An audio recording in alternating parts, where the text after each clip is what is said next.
안녕하세요. 곽종호입니다. 자, 우리의 이제 주요 관심사는 우리는 오매불망 시험 합격만을 생각하고 있지만 최근의 메인 뉴스 같은 경우는 코로나보다도 지금 물가죠, 물가. 우리가 전쟁으로 인해서 뭐 이제 원자재 가격도 상승하고 있고 뭐 고유가 그리고 이제 코시국의 저금리 정책들이 반작용으로 지금 물가 상승들이 확 체감들이 되실 거예요. 그럼 실제로 저도 특히 점심 같은 경우는 점심 가격이 굉장히 좀 부담이 되더라고요. 그런데 이러한 물가 상승은 비단 우리나라뿐만 아니라 뭐 미국이라든지 유럽 같은 경우도 지금 인플레이션의 심각한 위협 속에 있다고 이야기하고 있고요. 그래서 이러한 물가에 대한 최선의 대책 같은 경우는 결국은 이제 금리 인상이겠죠. 그래서 이제 뭐 지속해서 금리가 인상되고 있고, 우리가 이 금리가 인상되게 되면은 우리 부동산 시장에도 큰 영향을 주게 됩니다. 아무래도 우리가 부동산은 은행하고 같이 구입을 하는 건데 금리가 비싸면 구입하기가 좀 힘들어지겠죠.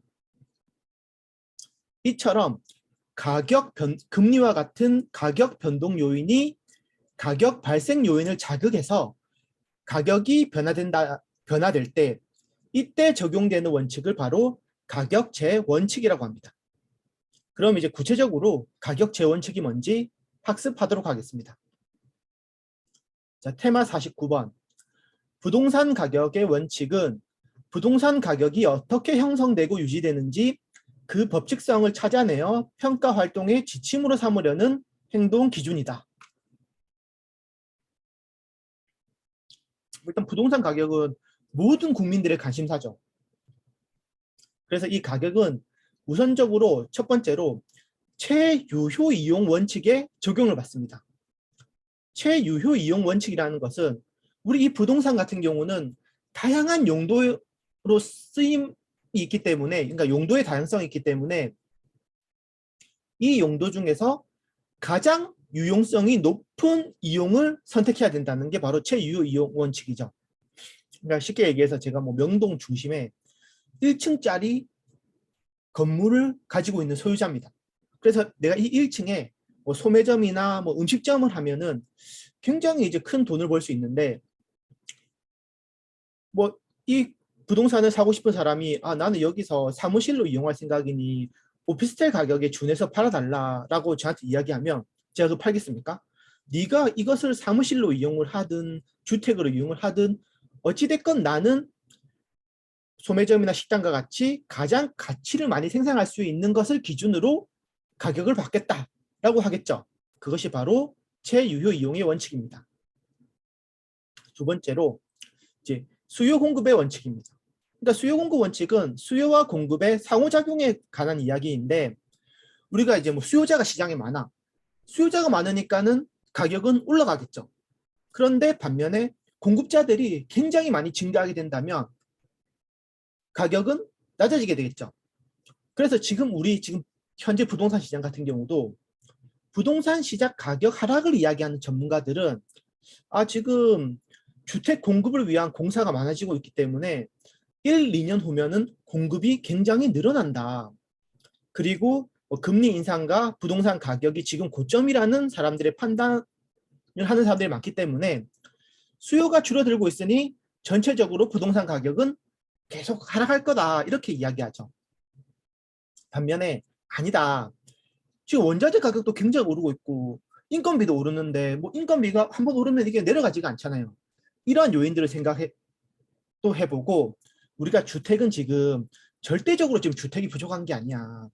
절대적인 공급과 수요가 문제가 아니라 선호 지역의 주택의 공급은 제한적일 수밖에 없고 수요는 항상 있는 것이니 지속해서 특정 지역 같은 경우는 부동산 가격이 계속해서 상승할 수밖에 없다.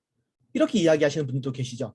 그러니까 우리 수요 공급의 원칙은 결국은 가격은 끊임없이 변동을 한다는 3번 변동 원칙의 이야기로 연결이 되게 됩니다. 그러니까 우리가 이제 토지 같은 경우는 영원하잖아요. 영속성이나 뭐 용도의 다양성 그리고 위치의 가변성과 같은 성격을 가지고 있기 때문에 끊임없이 가격이 변동하면서 형성되는 이런 원칙입니다. 때문에 우리 감정평가할 때도 당연히 이러한 변동을 감안해서 감정평가를 하셔야 되겠죠. 우리가 이제 저번 시간에 거래사례 비교법에 대해서 이야기했었는데 뭐 변동의 원칙과 관련해서 뭐 시점 수정을 한다든지 가격 시점을 설정해야 됩니다. 그러니까 감정평가에서 우리가 가격 시점은 원칙적으로는 지금 현재를 기준으로 합니다. 그런데 이 현재라는 것도 생각해보면 우리는 정확한 현재는 없잖아요. 지금 내가 이 말하는 순간에도 시간 흘러가니까. 그래서 이 현재가 감정평가를 의뢰한 시점이냐 아니면 감정평가사가 현장 조사를 하고 보고서를 작성한, 그러니까 현장 조사를 바로 한 시점이냐, 그리고 감정평가사가 이 현장 조사를 토대로 보고서를 만든 시점이냐, 이렇게 현재도 사실은 완벽하게 명확하진 않은 거예요. 그래서 뭐 기본적으로 뭐 별다른 협의가 없다면은 현장 조사한 가격 조사 시점을 기준으로 합니다. 그리고 이제 네 번째는 예측의 원칙입니다. 그러니까 이제 우리가 이제 과거나 현재 이 부동산의 유용성뿐만 아니라 미래 가치, 미래의 유용성까지도 고려해서 가격이 형성돼야 한다는 그런 원칙입니다. 예측의 원칙에 따라서 우리 이제 부동산 가치라는 것은 장래에 기대되는 편익을 현재의 가치로 환원한 이러한 가격이라고 정의할 수 있겠습니다.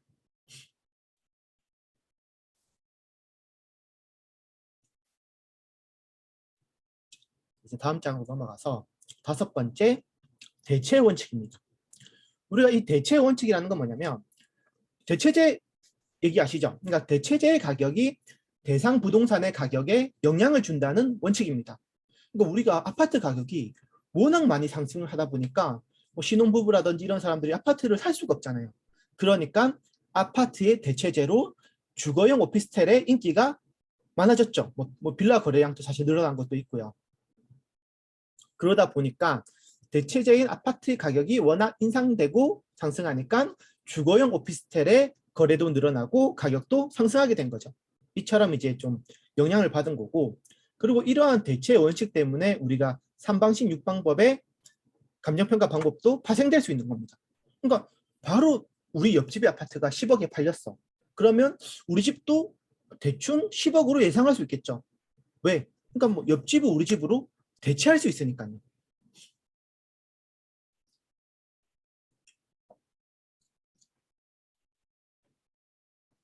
이제 6번으로 넘어가서 경쟁의 원칙은 이 대체재 간의 경쟁에 의해서 가격이 변동되는 원칙입니다. 그러니까 이제 초과 이윤은 경쟁을 유발하게 되고 이 경쟁은 초과 이윤을 소멸시킵니다. 이 부동산도 마찬가지지만은 제가 이제 마스크 이야기를 한번 해볼게요. 우리가 이제 코로나 시국 초기에는 마스크 수요가 폭발적으로 증가를 했잖아요. 우리가 모두가 갑자기 하루아침에 전 국민이 마스크를 하고 다녀야 되니까. 그래서 이 마스크가 장당 2,000원, 3,000원 이렇게 했었죠. 그리고 뭐 약국에서도 뭐 1인당 뭐 5장 이상 구매도 할 수도 없고, 이러한 상황에서 코로나 때문에 힘드신 분들도 많았겠지만 이 마스크를 뭐 수입하시거나 제조하시거나 유통하시거나 판매하시는 분들은 평생 벌 돈을 1년 만에 버신 분들도 계신다 하더라고요. 초과 이윤이 발생한 거죠. 그런데 이 초과 이윤이 발생한 게 소문이 나다 보니까 이 소문을 듣고 나도 뭐 지금 사업하려다 보니까 이거 지금 마스크 사업이다. 그리고 나도 지금 이 공장에서 이제 옷 만들고 있는 공장을 마스크 공장으로 이거 바꾸자. 이렇게 이제 너도 나도 진입을 하다 보니까 초과 공급 사태가 일어난 거죠. 왜냐면 이 마스크를 수요하는 사람들은 한정적인데, 그러니까 이미 전 국민이 다 해야 되니까 딱 정해져 있는데 공급은 갑자기 많이 늘어나 버리니까는 초과 이윤이 소멸하고 오히려 우리가 지금 코로나 시국 이전보다도 더 저렴하게 마스크를 구입할 수 있게 되었죠. 저 같은 경우도 KF94 마스크를 한 장에 150원 이렇게 구매를 해서 차고 다니거든요. 그래서 마스크가 2,000원, 3,000원 할 때는 이 마스크 한 장 가지고 저 같은 서민은 일주일을 다녀야 돼. 일주일쯤 그러면 사실 막 2, 3일? 지금 뭐 하루에 뭐 한 장씩 이렇게 뭐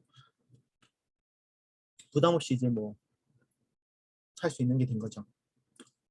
왜냐? 이러한 초과 이윤이 다양한 이제 경쟁을 유발했고 경쟁에 의해서 공급이 많아지니까 초과 이윤이 소멸하게 된 거죠. 우리 부동산도 사실 마찬가지고요. 그리고 이제 7번째로 균형의 원칙이라는 것은 우리 부동산이 최유효 이용이 되기 위해서는 이 내부 구성 요소 간의 균형이 맞아야 된다는 이야기입니다. 예를 들어서 뭐 토지는 굉장히 넓은데 건물이 너무 작으면 뭐 재가치를 못할 거고, 우리가 뭐 그런 사례가 사실 많죠.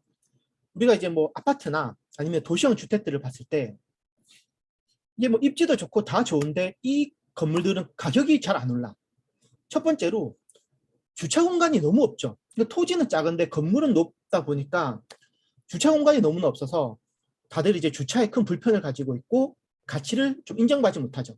때문에 이것을 기능적 감가를 적용받게 된다고 합니다.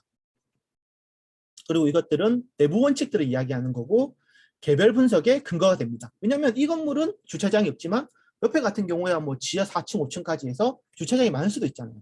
그렇기 때문에 개별 분석의 근거가 됩니다.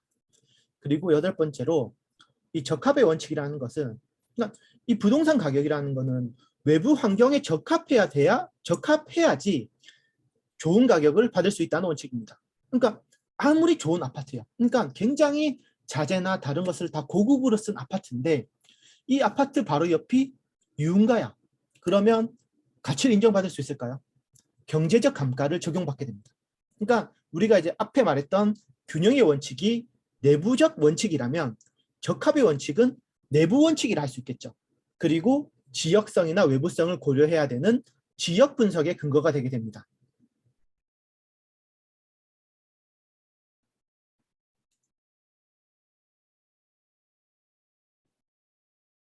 그러니까 이 지역 분석을 생각해 봤을 때 뭐 우리가 뭐 외부성의 원칙 같은 것도 이야기할 수 있겠죠. 그러니까 이제 뭐 적합의 원칙하고 이제 외부 효과하고 좀 다른 거는 뭐냐면 외부 효과는 나의 노력과 의지와는 상관없는 거죠.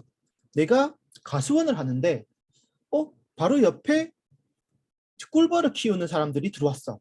그러면 나는 아무것도 안 했지만은 내 가수원 농사가 잘 되겠죠.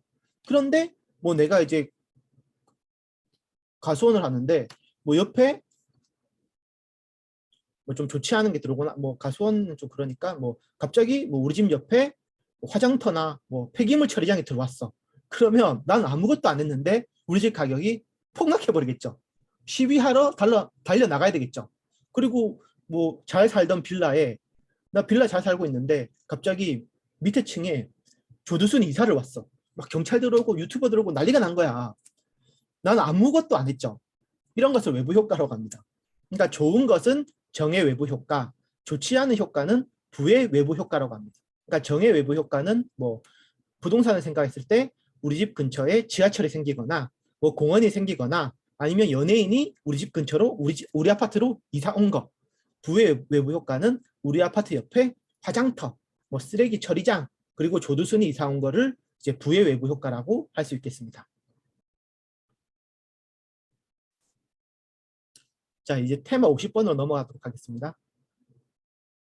그러니까 기여의 원칙은 인근 토지를 매수, 합필하거나 기존 건물을 증축하는 경우 그 추가 투자의 적부를 결정하는 데 유용한 원칙이다. 그러니까 이게 왜 제가 테마 50번으로 왜 이제 갑자기 이렇게 또 넘어갔냐면 우리 이제 가격 재원칙 중에서 가장 많이 나오는 게 바로 기여 원칙입니다. 그러니까 이 기여 원칙을 우리가 좀 헷갈리시는 게 뭐냐면 우리 부동산 가격은 구성 요소의 기여도의 합으로 이루어집니다. 그러니까 예를 들어서 제가 1억짜리 땅이 있고 그 위에 1억짜리 건물을 지었어요. 그러면 생산비의 합은 2억 원이죠. 그런데 이 부동산의 가치를 뭐 시장에서 2억으로 인정받을 수도 있겠지. 그리고 뭐 2억 5천만 원 받을 수도 있겠죠. 그런데 오히려 1억 뭐 5천 이렇게밖에 못 받을 수도 있죠. 왜냐하면 뭐 내가 건물을 잘못 지어서 뭐 시공사 하자가 있을 수도 있고 뭐 외부적 요인에 영향을 받았을 수도 있고 뭐 내가 뭐 짓고 있는데 바로 옆집에 조두순 이사를 왔으니까 뭐 1억 5천을 우리가 받았다고 치면 이 토지는 어차피 1억 원이잖아요. 그러면 이 건물을 내가 1억 들어서 만들었지만 5천만 원 가치밖에 인정을 못 받은 겁니다. 그러니까 부동산 구성 요소 중에 건물의 기여도가 원가보다 못하게 된 경우죠. 그렇기 때문에 여러분들이 이제 주의하실 점이 부동산 가격은 구성 요소의 원가를 합한 것이 아니라 기여도를 합한 것이 바로 부동산 가격입니다. 그리고 이제 이러한 것은 이제 추가 투자에 대한 적부 판단의 근거가 됩니다. 우리가 이제 적부라는 말은 뭐 적합하냐 아니면 부적합하냐 이런 의미입니다.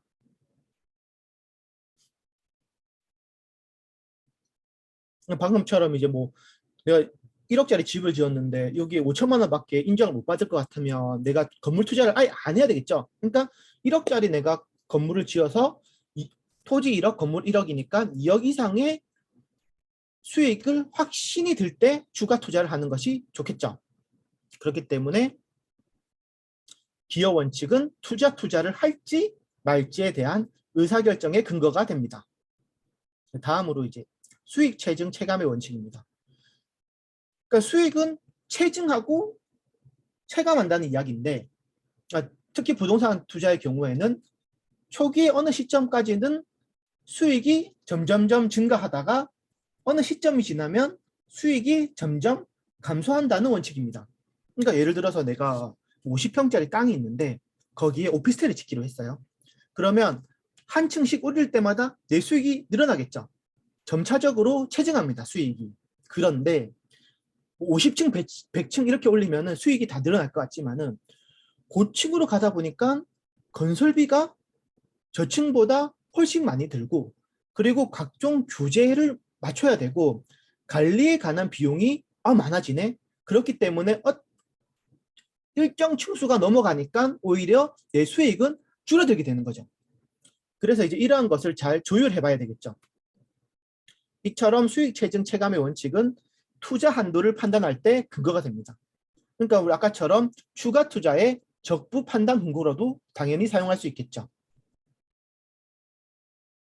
그리고 이제 10번째로 넘어가서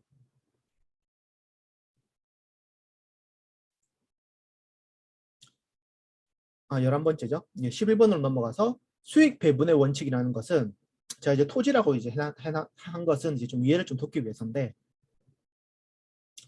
우리가 이제 생산의 3요소라는 게 있거든요. 그러니까 생산의 3요소는 토지, 노동, 자본을 의미합니다. 그러면 이제 이 생산의 3요소를 가지고 기업의 총 수익을 만든다면 노동과 자본 수익을 제외하면 토지로 인한 수익이 계산된다는 이런 원칙입니다. 그러니까 우리가 이제 기업용 부동산 수익을 이제 계산할 때 이제 쓰는 원칙이 바로 이제 수익 배분 원칙인데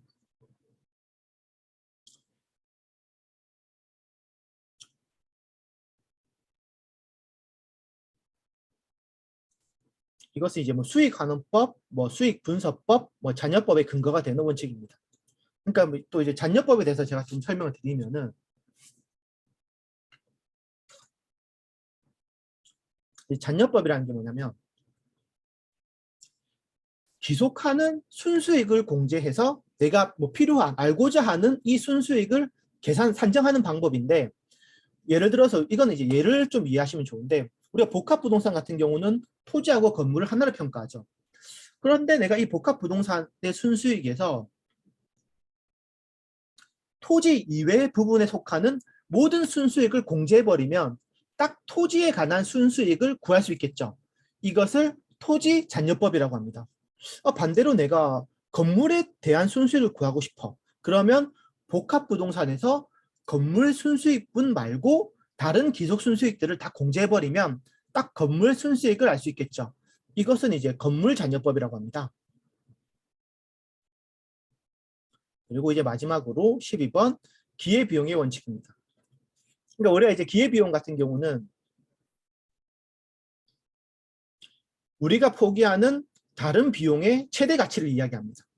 그 때문에 우리가 이제 감정평가할 때 기회비용을 반영해야 된다는 원칙인데 똑같은 생산성을 가지고 있는 공업용지야. 그런데 A 공업용지는 도심 지역에 있고 B 용지는 외곽 지역에 있어. 이 두 개가 이제 뭔가 공업용지로서의 가치는 똑같은데 도심 지역 같은 경우는 용도 변경을 한다면 더 큰 가치가 있을 수도 있고 또 용도 변경을 할 수도 있지만 외곽 지역 같은 경우는 뭐 공업용지 이상의 가치가 없는 거야. 그렇게 생각한다면 당연히 가격이 도심에 있는 공업용지가 가격이 더 높겠죠. 이것은 이제 뭐 기회비용을 고려해서 그런 겁니다. 자, 이렇게 이제 가격 재원칙의 강의까지 하면서 부동산 학개론 테마 50 강의를 마무리하게 되었는데, 일단 뭐 제 욕심보다는 좀 부족한 부분이 많아서 아쉬운 마음이 제가 크지만은, 이 아쉬운 마음보다도 얼른 문제풀이 강의를 빨리 만들어야 되겠다라는 마음이 더 크고 급한 것 같습니다. 그래서 뭐 저는 완벽한 강의를 기획하지도 않았고 완벽한 강의를 만든 능력도 없고, 그리고 제가 뭐 그건 이제 뭐 저뿐만 아니라 여러분들도 마찬가지라고 저는 생각합니다. 왜냐하면 우리가 이 시험에 나오는 모든 걸 다 알고 완벽하게 준비해서 시험장에 들어가는 사람은 과연 있을까요? 저는 뭐 없다고 생각하는데, 완벽하게 시험장에 들어가는 사람은 저는 없다고 생각합니다. 특히나 우리 시험은 완벽하게 준비하려고 하는 것은 괜히 이제 뭐 고민만 만들고 이제 뭐 괜히 뭐 포기하게끔 이렇게 스트레스만 줄 뿐이지, 절대 그렇게 하지 마시고, 포기하지 마시고 내가 굉장히 열심히 하지 않더라도 내용이 너무 어려우면 그냥 쉬운 내용으로 돌아가서 천천히 꾸준하게 하시면 좋은 결과가 있을 거라고 저는 확신하면서 문제풀이 강좌로 다시 찾아뵙겠습니다. 시청해 주셔서 감사합니다.